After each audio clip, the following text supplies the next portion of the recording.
This will be the first long-form video posted on any of my social medias. I hope you enjoy, as this is just a compilation of all of my work so far with the how I would direct Epic the Musical and the Trojan Saga. Though nobody asked for it, I'm going to share how I would theoretically direct Epic the Musical on a real stage. In doing so, I would require a very particular stage with two balconies on each side, top left and top right corners, with an interconnecting background. Also, I would use particular set pieces. Now, I haven't decided whether or not I would use interchangeable set pieces, but the primary idea would there would be these two turntables here and here that could twist around. And on one face, they would show a building, on another face, showing a rocky surface, and on the stage right, left side of this paper, it would show the front of a boat versus a rocky face. In the background, there's also the staircase for a couple of songs. This one I'm kind of picturing would be like one of those tall staircases you'd find at Michael's. Now, starting off with the very first song, The Horse and the Infant. Everything will be blacked out. Spotlight opens up, starting stage right, focusing on this boat structure, shaping out a little bit because it's obviously a play. To represent the Trojan horse with just a simple wooden structure, we're going to use the front of a boat. So, starting off the song, Odysseus obviously opens up with, "All right, my brothers, listen closely." And the idea would be slowly building up as he reaches the point where he starts directing people. The light would begin to expand from this point across the stage. Now, as soon as he breaks into everyone's actions with Diomedes leading the charge, you'd actively see everyone break out and do their action. Diomedes running across the stage, Nestor securing Helen, bringing her off stage, all of that. And from there, the song obviously takes a pause point after everyone's charging across stage dealing with Trojan warriors. When Zeus shows up, he would either show up on one of these balconies or right back here at the top of these stairs. Pausing the conflict, light dims, shrinks to a centered point on Odysseus as cast members leave both sides of the stage. He is shown the vision of Hector's child, and during this dimming, one of the cast members or stage crew would come out, drag a cradle, and place it next to this building. From there, the continuation of the rest of the song happens, and Odysseus will notice Hector as he begins to enter just a man.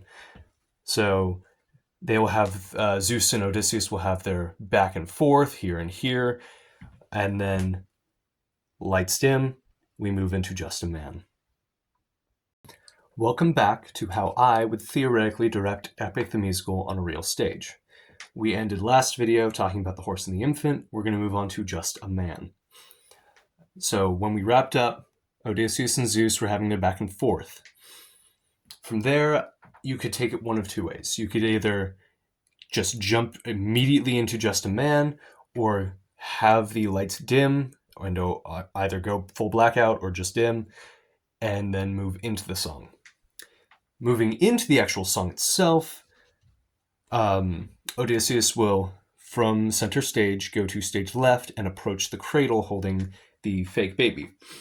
From there, the entirety of Just a Man occurs. Now, I personally like the idea of using a silhouetted background for a lot of representation. So while Odysseus is singing to Hector, the actor who plays Zeus, whoever that is, leaves center stage from the staircase, goes off stage, and goes up to one of these balconies. From there, once Odysseus reaches the part in Just a Man where he starts singing about how a comet will become a meteor, you'll have these flashes in the backdrop of silhouettes of things like an actual meteor or ripples becoming a tidal wave. When does a man become a monster? You'll get a flash of a monster's face, things like that. And from there, he'll slowly begin to bring Hector's baby up the stairs. And during this, Zeus will be singing from either one of these points on the balcony with the spotlight also on him. And eventually, after multiple forgive me's climbing up the steps, Odysseus, with the spotlight centered on him. Hold out the baby, sing the last note of I'm Just a Man, and drop the child. The light will hold on his hand while the baby hits a mat down here, fake baby obviously, and then lights black out after centering on the hand. Thank you for watching. Taking a quick break from how I would actually go about directing Epic the Musical, I'm going to explain stage layout for what I had in my brain. So, starting off with center stage, we have this long, tall staircase, kind of like something you'd find at like Michael's or any other department store. And the idea would be this is where certain people would stand, like Zeus, or maybe even another character, or Odysseus during particular moments in songs. Another thing would be this backdrop back here would be separate from these two panels. This backdrop would likely be either projected or cloth to go backwards. And over on stage right, we would have this balcony. And then we have this silhouette panel, as I like to call it. So you would have a small platform back here where people would stand, and then you'd have light come back in, and you could either use puppets or real people to display imagery or scenery. So as an example, you could do like a tree represented kind of like the animatic for Just a Man, or you could do the Lotus Eaters as like little silhouette Muppet things back here. Another thing over on stage right would be this twisting, like turntable bottom rock formation with a boat front on it. This would be used for things like Full Speed Ahead, or during Ruthlessness, or Charybdis when it gets switched around. And then moving over to stage left, we would have another silhouette panel mirroring this one, and another turntable, this one displaying a hut, which would be used for songs like The Horse and the Infant, or Love in Paradise. And for certain songs, like I've considered during most of the Ithaca Saga, removing these two platforms entirely, so they'd also need to have wheels underneath. You could just roll them off stage left or stage right. But the general premise of this would be to have a proper layout to kind of fit every single song. But I've also considered a couple of things, primarily Charybdis being a very big struggle for me, and I'm still trying to figure out how I would do that. Please comment below any suggestions or any ideas that you might have. Thank you. Welcome back to how I would direct Epic the Musical. This is going to be part 3. We're going to focus primarily on Full Speed Ahead and Open Arms.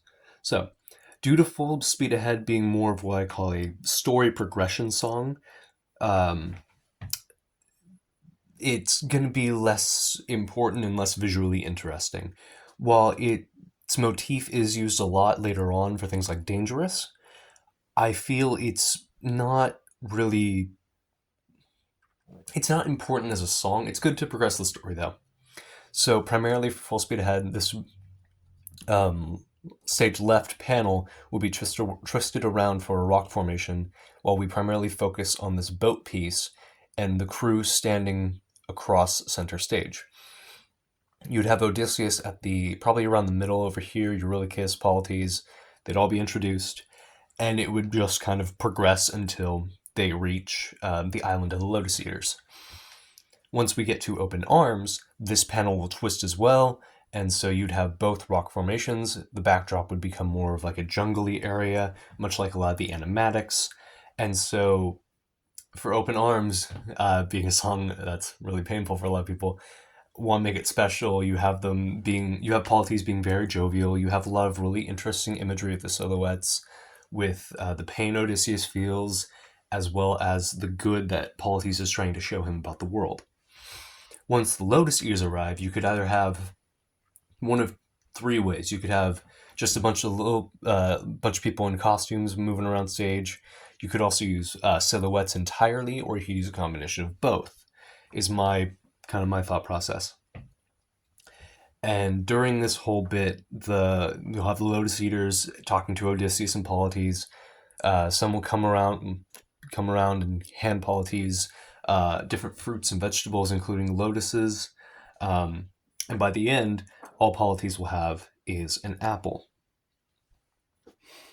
And this is where we'll jump to Warrior of the Mind after the Lotus Eaters direct them to Polyphemus's cave. As always, please comment down below any suggestions you might have, and thank you for watching. Welcome back to how I would direct Epic the Musical. I believe this is part 4. We're going to focus on Warrior of the Mind. This is right after wrapping up Open Arms, and the way I ended Open Arms would be Polites getting fruits and vegetables and some lotus from the Lotus Eaters and tossing an apple to Odysseus. I chose an apple particularly because I was inspired by the animatics for Epic the Musical. On top of that, an apple is actually what started the Trojan War, for those that didn't know. Moving into the actual song, once Odysseus catches the apple, lights will dim a little bit, Polites will exit stage right, and Athena will appear stage right, and both Odysseus will stand stage left, and Athena will stand stage right. From there, the song will begin, and once Athena wants to says, "Let me remind you," young Odysseus, young Eurylochus, and young Polites will all come out, and there will be a moment where they're either snaring or capturing the boar with maybe a net, something akin to that. And that whole sequence occurs while she's singing the chorus. Once that wraps up, young Polites and young Eurylochus will drag the boar off stage, and young Odysseus will stay center staged, calling out to Athena. Now, before I continue, I like the idea of young Odysseus being played by the same actor who will go on to play Telemachus as like a fun, cute little son looks like dad thing. Coming back to this, Athena will join young Odysseus center stage, and they will have their moment where Odysseus calls out to her.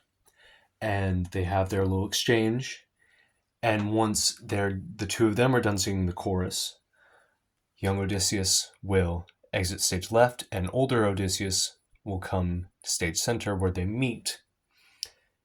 Athena will sing "Don't Disappoint Me." Lights dim, she exits, Polites comes back in, and takes Odysseus off stage. And that is how I would conclude Warrior of the Mind. Please comment down below any suggestions that you might have or any ideas. And as always, thanks for watching. Welcome back to how I would direct Epic the Musical. We're going to take a break from the songs themselves. Now that I've completed the Trojan Saga, I wanted your guys' input. What can I do to make this more interesting, just more enjoyable to watch? Obviously, besides getting better quality stuff, that's a little more difficult. Most importantly, do you guys have any ideas for any changes you'd want to make or future songs that I'd love for you to comment them below? I also would really like some input for the song Charybdis, because anything that comes to my brain is really boring by comparison to anything else that I'm pretty sure you guys could come up with. And as much as I love the song, it's just a plot song that's visually based off the animatics and the story of it really not easy to go along with to make it entertaining for a play. Please comment below any ideas as always. Thank you for watching.